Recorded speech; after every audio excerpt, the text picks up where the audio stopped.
What if I told you that I cut my teeth on one of the oldest and most influential Korean MMORPGs you have probably never heard of and more than likely never played? And not just cut my teeth either, but played well past its heyday, and consider it one of my favorite MMOs ever. Dark Eden was launched by Soft Dawn Entertainment back in 1997 in Korea. It would make its way to the Western world later and in my life in the early 2000s. On the surface, Dark Eden looked like just another Diablo-like, but beneath that was a deep, rich, unique art style that featured vampires, monsters, demons, and more. Dark Eden featured a deep progression system steeped in a world that was also very much a MMORPG and would also mimic what games like modern Diablo and Path of Exile look like today, just like 20 years later. While multiple iterations of Dark Eden are still in circulation, including a long history of private servers, the game clearly has lost its time in the sun after an immensely long 26-year run. On this episode of Death of a Game, my hope is that I can introduce everyone to a piece of my childhood, a legendary, largely unknown title from Korea, and remind everyone the fact that the ARPG and MMORPG markets already have a long-time success much before Diablo 3 and beyond was ever a thing. Pay attention throughout the video for the clues and evidence that will lead to a final deduction, where we diagnose the largest contributing factors for why Dark Eden didn't have much success in the US and the Western markets. Choose your faction detectives, whether the human slayers, a vampire, or even the ancient austers. Whichever you choose, the other factions become your sworn enemies in a holy battle swarmed in horror.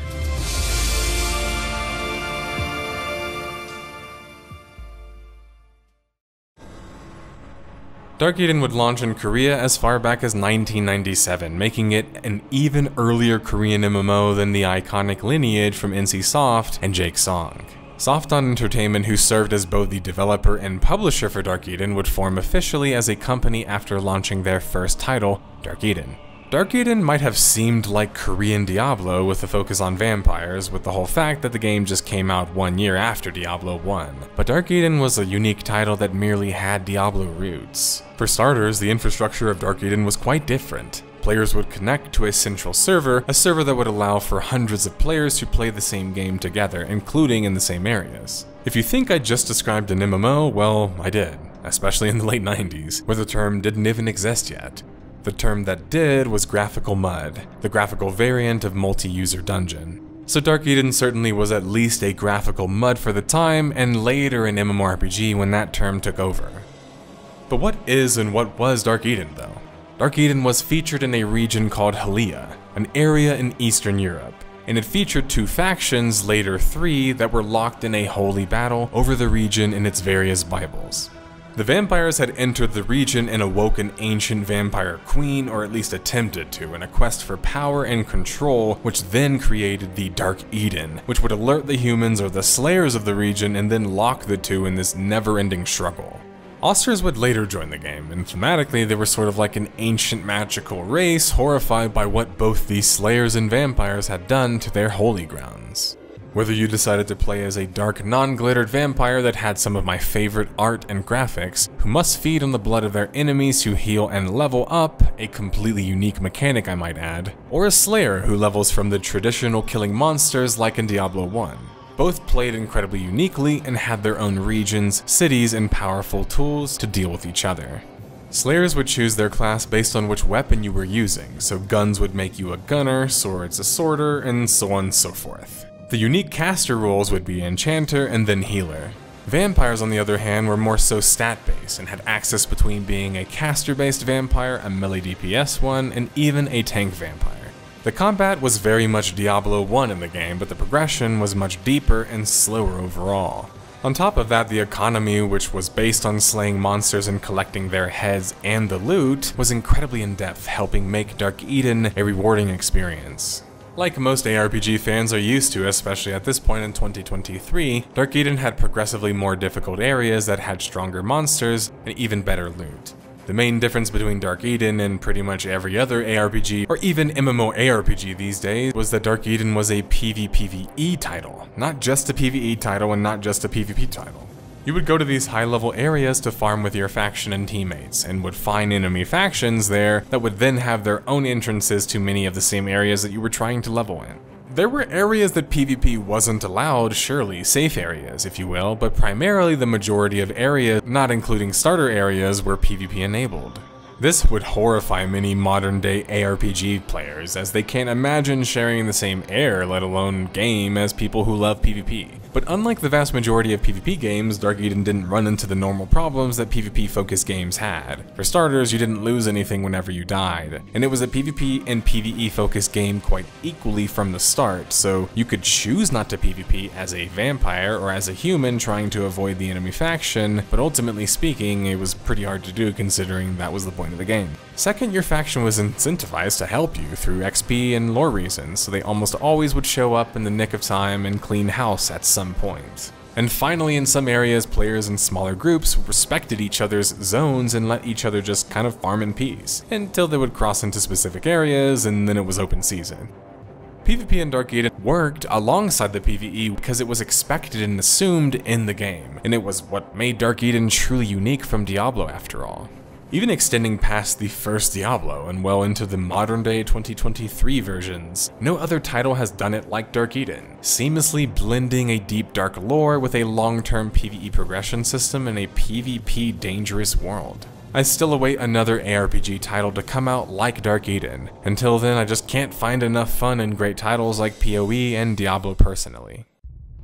Dark Eden would shape my childhood and early online gaming experiences when I was introduced to it by a friend in 2002. At the time, I had already been playing Habbo Hotel for about half a year, but when I discovered Dark Eden, it was immediately recognizable because I grew up playing the early Blizzard games, including, naturally, Diablo. I played with friends in my local neighborhood too because we could play the game for free, and none of us could afford to play games with subscription fees. Dark Eden was free to play with a cash shop, and on some servers a premium membership that gave you higher XP gain, but was largely playable for free players. Dark Eden was my Ragnarok Online, a game for many Westerners that taught them how to play on multiple servers, including private ones, and exposed them to Korean culture. I really want to take the time to talk about how much I love Dark Eden and how impactful it was for my childhood. In many ways, it taught me proper capitalism, where every little thing in the game dropped had a value. But it also exposed me greatly to other cultures, as I previously said, specifically Asian cultures, not just Korean.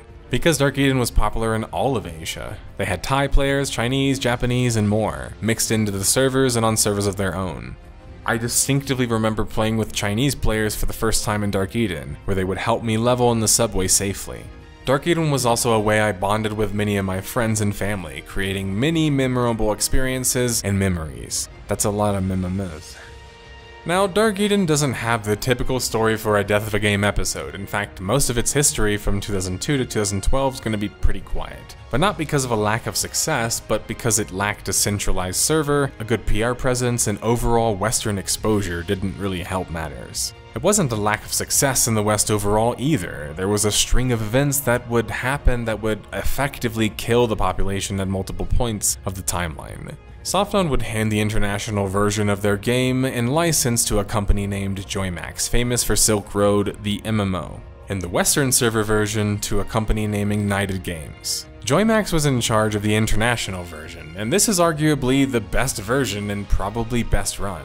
But by the end of things, the game had kind of become more nickel and dimed, and we kind of realized as players, as I was a very long time player on the international server, was that there wasn't enough content on that version of the server. It wasn't as updated as the Korean version, so players like me were finding out that there were other ways to play on Korean servers and even private servers to experience the rest of the game, so we started switching.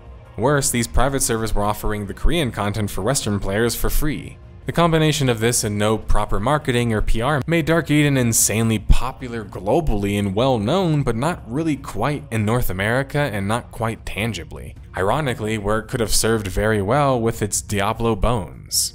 It's very reminiscent of Ragnarok Online, so go watch that episode if you haven't already. The Japanese server, which was arguably the second most popular official server, would see its end finally September 30th, 2013, 7 years after it had originally launched. The Japanese version, unfortunately, was also an inferior version compared to the original Korean version, which probably contributed to its shuttering. The Western server would not fare any better and would be shut down not long after, citing a lack of players. They too would face the same issues as Japan, but with even worse issues due to a less familiarity with the game and the culture behind it. Softon not giving the Western attempts for Dark Eden the most recent content, and at best the most well-packaged presentations, had effectively killed much of their chances of finding future success there. Straight out of the pioneer Korean MMO playbook at this point, Softon would, instead of leaning more into their hit title Dark Eden, like NCSoft did with Lineage, while also developing a sequel, they would go all in on a sequel title altogether, dubbed Dark Eden 2, which was announced back in 2014. Dark Eden 2 would commit the same mistake that pretty much all the other sequel pioneer MMO titles made on this channel, especially those like Ragnarok and MapleStory, who went from 2D to 3D, which during the shift from 2D to 3D, they would lose all of the charm and uniqueness that kind of set their game apart. In Dark Eden's 2 case, it was much like RO2's case, in that it very clearly was trying to appeal to the World of Warcraft audience, while also trying to be true to its own game itself, which just doesn't make sense and doesn't work, especially in the case of Dark Eden. That's because the game was meant to emulate Diablo. So why not mimic what Diablo was shaping up to be more so? It doesn't work because Diablo and WoW are nothing alike. And Dark Eden surely is nothing like WoW. One is a PVPVE long-term progression game, and the other is a linear theme park game that focuses on PvE. Dark Eden was this unique title copying World of Warcraft, or what the game was trying to accomplish was basically taking major steps back. Because Dark Eden wasn't about doing quests, or the main story, or being a hero. It was about getting stronger and stronger until you progress into the next bit of content and zone and rinse and repeat, trying to kill the enemy faction along the way. The fun was had in the journey in that towards max level, versus had after max level was reached. Dark Eden 2 would go on and launch in Korea in 2015, and that's probably all we would hear from the title going forward. There's next to no gameplay available, and you can't even click on the link that's on Softon Entertainment's website. It's not even clear how many servers the game even had, or to what level of success it had reached. There wasn't even a Western launch, which is a bad sign. It means that the legacy of Dark Eden 2 died quietly in Korea and never reached anywhere else. Which I feel like it says all it needs to be said about the game and its effect on the Dark Eden IP. Following the epic failure of the sequel, Softon would bring their first title back into the spotlight with a Steam launch in the West November 28th, 2016. However, yet again we have another example of a Dark Eden game that just gets plagued by the same old problems. Poor support, poor Western translations, and it just sets a bad first impression on people upon joining the game for the first time. Within a few years, the support for the Steam launch of Dark Eden would just evaporate. Softon had run this version of the game themselves reportedly, and so they had no excuse, and yet again had fumbled the bag in the Western market yet again. But unlike previous failures, the Steam failure would cripple Dark Eden past a point that it just couldn't recover. Softon would put the final nail in the coffin, no pun intended, and launch Dark Eden Origin the following year, and yet again we have a repeat of the previous server problems, with this time even more added issues. Origin would not even include the Austers as their own race, they would be merged with the vampires, and the game would also suffer from botting issues that the GMs did nothing about. Origin would also have even more pay-to-win aspects thrown in. Origin would really spell the death of Dark Eden official servers in the West, with the game still being up on Steam, but the servers not even working properly. These two Steam attempts would sour so much of the loyal Dark Eden fanbase's will to play the game and ruin any chances of the game making a good impact on new audiences. Origin would happen in Korea as well and go much more successfully. This is still the most successful version of the game and is still playable today. It offers new progression, new content, and rather regular updates for such an old game. Unfortunately for anyone not Korean, however, it requires a Korean social security number, so you have no ability to play. I know, I've tried, which you can tell by my voice, which is a bummer as that's the last official way to play Dark Eden. Well, I should have specified the first game, the IP, would be resurrected again, much like many other Korean pioneer titles, to be used as a mobile game spinoff. Dark Eden M might look in some ways like Dark Eden, but with an auto-battler system, a focus on mobile devices, and none of the previous PvP and high-level PvE charm, it just resembles the game merely in name, in my opinion. I know many Dark Eden fans watching this are likely playing that game because at this point there's not much left for them to play, but I just wish that Softon would have taken the MapleStory or NCSoft approach and done the more classic remastered modern edition of the first game and then released that on all devices. I feel like this could have been a way more successful approach and a cool way to put a bow on the super long-standing and successful franchise. In the end, if you're not a fan of such mobile titles, you feel left out, and worse, like Dark Eden is officially dead. There were reports of a new mobile-themed Dark Eden game coming from Taiwan April 2022. This version, which is only available in Asia, would feature cooperative play between vampires and slayers against another threat, which sorry, just kind of goes against the whole theme of the game itself. It feels like when World of Warcraft made the Horde and the Alliance friends. What will be the future for the Dark Eden IP? It's unknown at this point, especially with next to no details or new projects being announced by Softon, the license holder themselves. The Korean version, as I mentioned, still exists and still has some level of success, but surely not enough to last forever when the game is nearing 27 years old. With the sequel already having failed and the mobile titles seemingly losing their time in the sun even more so, Dark Eden might become a forgotten franchise sooner than later. There are, however, still some private servers in existence, many of which have been around for nearly a decade. Dark Eden Genesis, for example, is a good choice and is nearly over 14 years old.